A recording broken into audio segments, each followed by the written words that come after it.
H D. Deve Gowda ಅವರ ಕಣ್ಣೆದುರೇ ಜೀವ ಬಿಟ್ಟಿದ್ದಾರೆ ಪತ್ನಿ ಚೆನ್ನಮ್ಮ. ನಿನ್ನೆ 3:50 ವೇಳೆಗೆ ಮಣಿಪಾಲ್ ಆಸ್ಪತ್ರೆಗೆ ದೇವೇಗೌಡರು ಬಂದರು.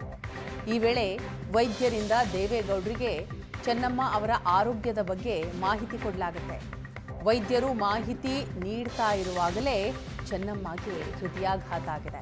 ಹೃದಯಾಘಾತದ ವೇಳೆ ಚೆನ್ನಮ್ಮ ಅವರನ್ನೇ ನೋಡ್ತಾ ಇದ್ದ ದೇವೇಗೌಡರು. ಕೊನೆಯ ಕ್ಷಣದಲ್ಲಿ ನಡೆದಂತಹ ಘಟನೆಯ ಬಗ್ಗೆ ಡಾಕ್ಟರ್ ಮಂಜುನಾಥ್ ಅವರು ವಿವರಣೆಯನ್ನು ಕೊಟ್ಟಿದ್ದಾರೆ. ಆಸ್ಪತ್ರೆಗೆ ಭೇಟಿ ಕೊಟ್ಟಿದ್ದಂತಹ ಬೊಮ್ಮಾಯಿ ಅವರ ಜೊತೆಗೆ ಡಾಕ್ಟರ್ ಮಂಜುನಾಥ್ ಅವರು ಮಾತನಾಡುವಂತಹ ಆ ಸಂದರ್ಭದಲ್ಲಿ ಏನಾಯಿತು, ಕೊನೆ ಕ್ಷಣ ಹೇಗಿತ್ತು ಅನ್ನೋದನ್ನ ವಿವರಿಸಿದ್ದಾರೆ.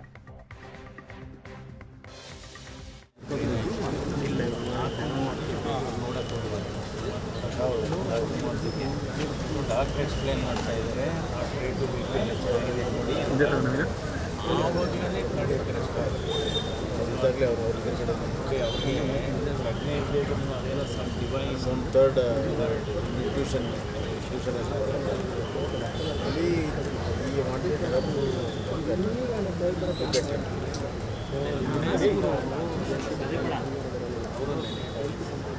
ಅದು ಮುಂದಾಗಿದೆ.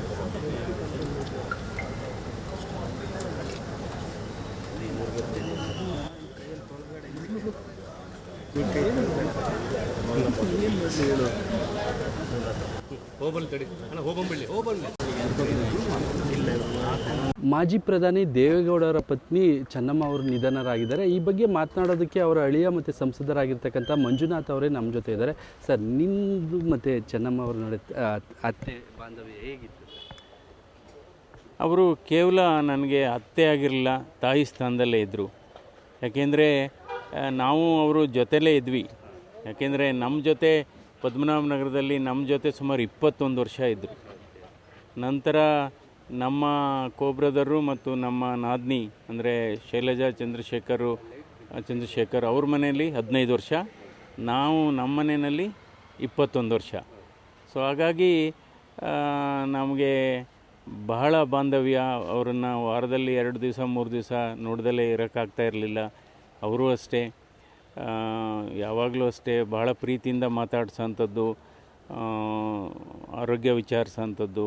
ನಾವೇನಾದರೂ ನಿಮ್ಮ ಆರೋಗ್ಯ ಹೇಗಿದೆ ಅಂದರೆ ನಿಮ್ಮ ಆರೋಗ್ಯ ನೋಡ್ಕೊಳ್ಳಿ, ನೀವು ಸರಿ ಟೈಮ್ ಊಟ ಮಾಡಿ ಅಂತ ನಮಗೆ ಹೇಳೋರು. ಆದರೆ ಕಳೆದ 1 ವರ್ಷದಿಂದ ಇದು ಉಸಿರಾಟದ ಸಮಸ್ಯೆ ಪ್ರಾರಂಭ ಆಯಿತು ಅವ್ರಿಗೆ. ಮಧ್ಯ ಅದು ತಪ್ತಾ ಇತ್ತು, ಆರೋಗ್ಯ ಸ್ವಲ್ಪ ಕೈ ಕೊಡ್ತಾ ಇತ್ತು.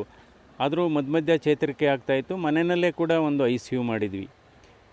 ಅವ್ರ ರೂಮಲ್ಲೇ ICU ಮಾಡಿ ಅಲ್ಲೇ 24/7 ಸ್ಟಾಫ್ ನರ್ಸು ಇರ್ತಾಯಿದ್ರು. ಅವ್ರ ಜೊತೆಗೆ ವೈದ್ಯರುಗಳು ಕೂಡ ಸಲಹೆ ನಿರಂತರವಾಗಿತ್ತು. ಆಮೇಲೆ ನಮ್ಮ ಸಿಸ್ಟ್ರಿನ್ಲ ಶೈಲಜಾ ಅವರು ಬಹಳ ಕಾಳಜಿ ವಹಿಸಿದರು ಅವ್ರು ನೋಡ್ಕೋಬೇಕಾದ್ರೆ. ಯಾಕೆಂದರೆ ಅವ್ರ ಮಗನೂ ಒಬ್ಬರು ಡಾಕ್ಟ್ರು ಇದ್ದರು, ಅಮೋಘ್ ಅಂತ. ಇನ್ನು ನಮ್ಮ ಕೋಬ್ರದರ್ ಡಾಕ್ಟರ್ ಚಂದ್ರಶೇಖರು. ಹೀಗಾಗಿ ಅವ್ರಿಗೆ ತುಂಬ ಚೆನ್ನಾಗಿತ್ತು. ಈ ಸರಿ ದುರಾದೃಷ್ಟವಶಾತ್ತು ಇದು ಉಸಿರಾಟದ ತೊಂದರೆ ಬಹಳ ಜಾಸ್ತಿಯಾಗಿ ಯಾವುದೇ ರೆಸ್ಪಾಂಡ್ ಆಗಲಿಲ್ಲ ಈ ಸರಿ. ಹೀಗಾಗಿ ಅವ್ರನ್ನ ನಾವು ಕಳ್ಕೊಂಡಿದ್ದೀವಿ. ಈ ಅಂತಿಮ ದರ್ಶನ ಯಾವ ರೀತಿ ವ್ಯವಸ್ಥೆ? ಬೆಳಿಗ್ಗೆ ಇಲ್ಲಿ ನಮ್ಮ ಪದ್ಮನಾಭನಗರದ ಕಾರ್ಮೆಲ್ ಸ್ಕೂಲ್ ಏನಿದೆ ಅದರ ಮೈದಾನದಲ್ಲಿ ಸಾರ್ವಜನಿಕರ ಅಂತಿಮ ದರ್ಶನಕ್ಕೆ ಏರ್ಪಾಡು ಮಾಡಲಾಗಿದೆ. ಅದಕ್ಕೋಸ್ಕರ ಇಲ್ಲಿ ವ್ಯವಸ್ಥೆ ನೋಡಲಿಕ್ಕೆ ನಾನು ಈಗ ಬಂದೆ. ಇಲ್ಲಿ ಸುಮಾರು ಬೆಳಗ್ಗೆ 7 ಗಂಟೆಗೆ ಸಾರ್ವಜನಿಕರ ದರ್ಶನಕ್ಕೆ ಇಲ್ಲಿ ಇಡಲಾಗೋದು. ಸುಮಾರು 12:30 1 ಗಂಟೆ ನಂತರ ನಾವು ಹಾಸನಕ್ಕೆ ಹೊಳೆನರಸೀಪುರಕ್ಕೆ ಕರ್ಕೊಂಡೋಗ್ತೀವಿ. ದಾರಿ ಮಧ್ಯದಲ್ಲಿ ಅಂದರೆ ಸಾರ್ವಜನಿಕರ ಬೇಡಿಕೆ ಇದೆ, ದಯವಿಟ್ಟು ನಮ್ಮ ಊರ ಹತ್ರ ಅಂತಿಮ ದರ್ಶನಕ್ಕೆ ನಿಲ್ಲಿಸಬೇಕು ಅಂತ ಎಲ್ಲ ಸುಮಾರು 30-40 ಕಡೆಯಿಂದ ತುಂಬ ಒತ್ತಾಯ ಬರ್ತಾ ಇದೆ.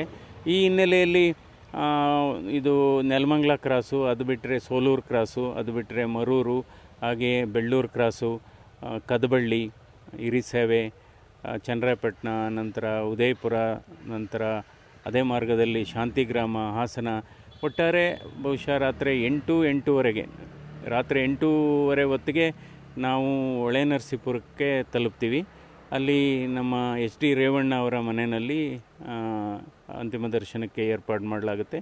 ಸೋಮವಾರ ಮಧ್ಯಾಹ್ನ 2 ರಿಂದ 4 ಗಂಟೆ ಒಳಗೆ ಅವರ ಎಲ್ಲ ವಿಧಿವಿಧಾನ ಸಂಪ್ರದಾಯದ ಪ್ರಕಾರ ಅಂತಿಮ ಅಂತ್ಯಕ್ರಿಯೆ ಹಳೇಕೋಟೆ ಮತ್ತು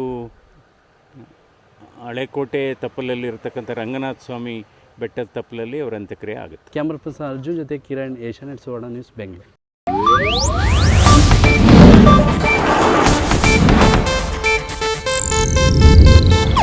ಇದು ಏಷ್ಯಾನೆಟ್ ನ್ಯೂಸ್ ನೆಟ್ವರ್ಕ್ ಪ್ರಸ್ತುತಿ.